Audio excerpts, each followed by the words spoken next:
yang setiap dalam kesempatan mengaku sebagai cucu daripada Rasulullah. Di dalam tubuh ada akhlak Rasulullah, sementara akhlak mereka jauh panjang daripada hati dengan akhlak Rasulullah Muhammad sallallahu alaihi wasallam. Tidak ada merasa satu suku lebih tinggi daripada suku lainnya. Tidak ada orang yang merasa satu ras lebih tinggi daripada ras lainnya.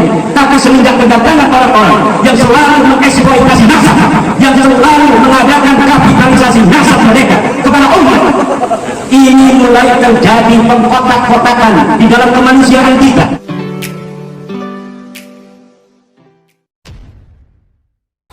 Assalamualaikum warahmatullahi wabarakatuh. Jumpa lagi dengan saya di channel Gagasan Progresif 9, sahabat sebangsa dan setanah di mana saja Anda berada. Lama hiruk pikuk masalah habaib yang ini betul-betul menyita perhatian publik, menjadi perdebatan dari berbagai kalangan, baik dari kalangan santri bahkan hingga ulama.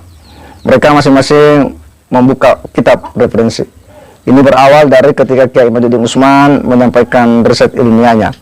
Namun Kiai Imaduddin Utsman itu sejak sengitnya perdebatan di media sosial dia tidak pernah muncul, dan baru kali ini tiba-tiba dia muncul ya di ruang publik, dan dalam pidatonya dia lagi berapi-api menyampaikan ya tentang nasab. Ya, ini sejak viralnya ini masalah, baru lagi Kiai Imaduddin Utsman kemudian tampil ya, dan dia pun berbicara tentang nasab ya, khususnya nasab keturunan Wali Songo dari Kesultanan Banten dan Cirebon.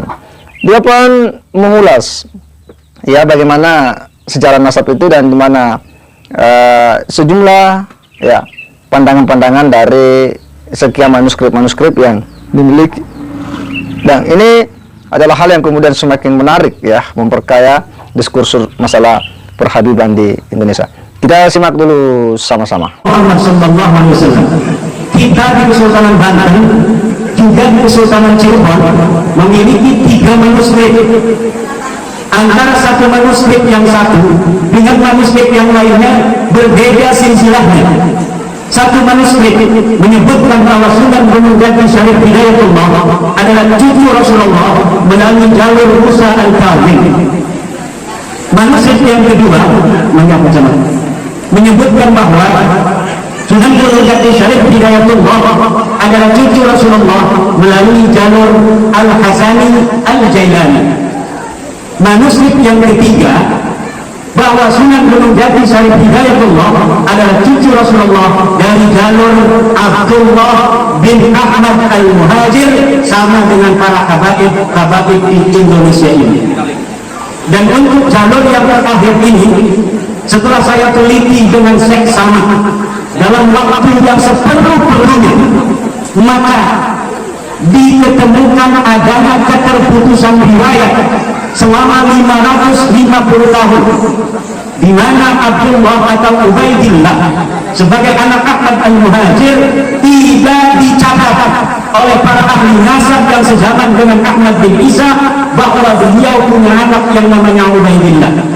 Kitab-kitab yang sezaman dengan Ahmad bin Isa menyebutkan bahwa Ahmad bin Isa hanya mempunyai 3 putra.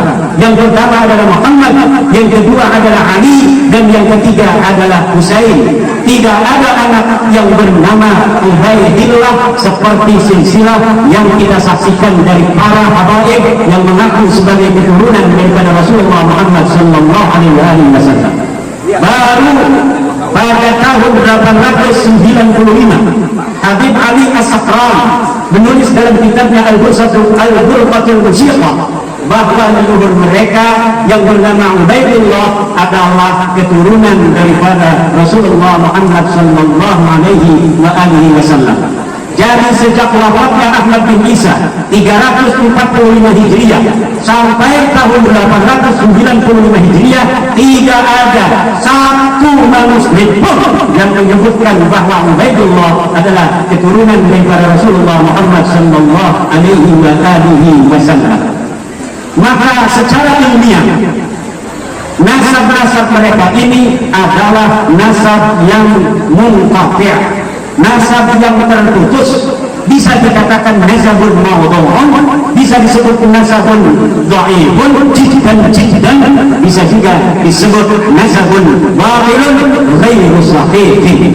Sangat sulit secara ilmiah untuk dikatakan bahwa mereka adalah merupakan zuriyah dari para Rasulullah Muhammad sallallahu alaihi wasallam. Kalau Sunan Gunung Jati, Sunan Ampel, Sunan Giri, dan yang lainnya, satu data ini terbantahkan.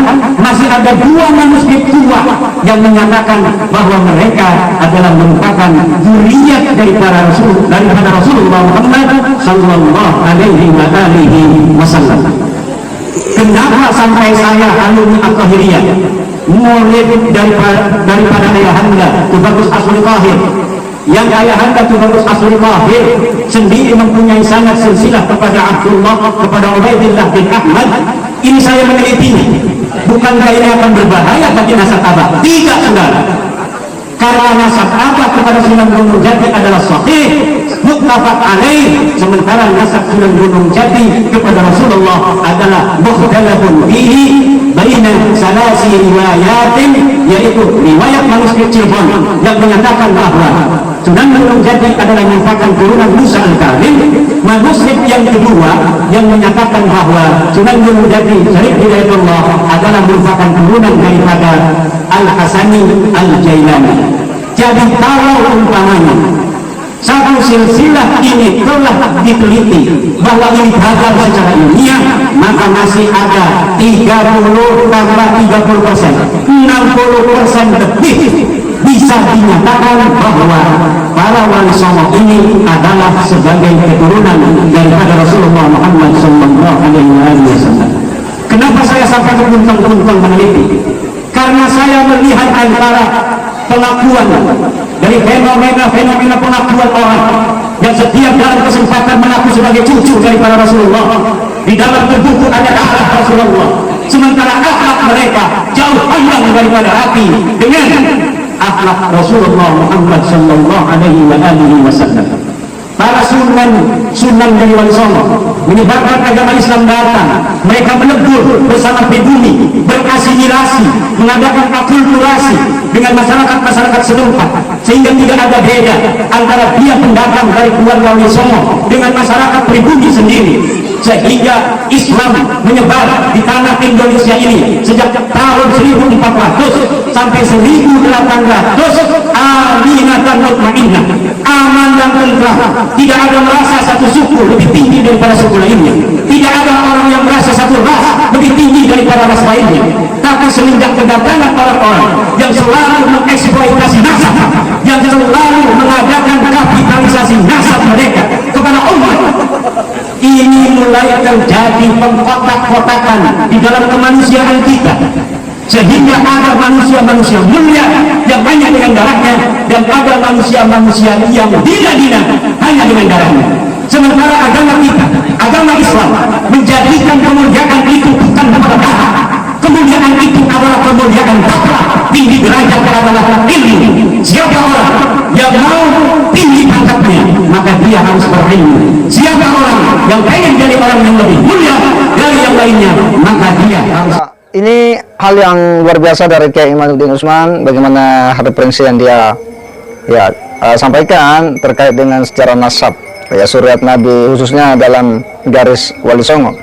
Dia juga menyampaikan apa yang kemudian menjadi motivasi awal dia melakukan penelitian terhadap keturunan Nabi, suriat Nabi, karena menurutnya banyak ya dari mereka-mereka oknum-oknum yang mengaku-ngaku keturunan Nabi, tetapi perilaku akhlak itu tidak sesuai dengan baginda Nabiullah Muhammad SAW. Tentu itu yang mengundang pertanyaan bagi bukan hanya pada Kiai Imanuddin Usman, tapi tentu kita semua. Kok bisa ada orang yang mengaku keturunan Nabi, tetapi perilaku akhlaknya tidak seperti yang dicontohkan oleh Nabi? Ini kan pasti sudah mengundang tanda tanya. Ya, kenapa bisa begitu? Sementara Nabi mengajarkan sebuah contoh teladan yang baik, akhlakul karimah. Nah, ada orang yang ngaku cucunya tapi perilakunya jauh panggang daripada api. Nah, ternyata inilah yang kemudian membuat ya Kiai Imanuddin Usman ya salah satunya melakukan riset ilmiah, dan hingga hari ini dia ya masih siap untuk kemudian mendiskusikan ketika ada dari orang yang mau ya mengkonfirmasi sejumlah riset-riset ilmiahnya. Dan tentu kita berharap nanti memang akan ada hal yang demikian, paling tidak ya ini bisa mengakhiri ujung dari diskursus masalah habaib di Indonesia ini. Saya kira demikian. Wassalamualaikum warahmatullahi wabarakatuh.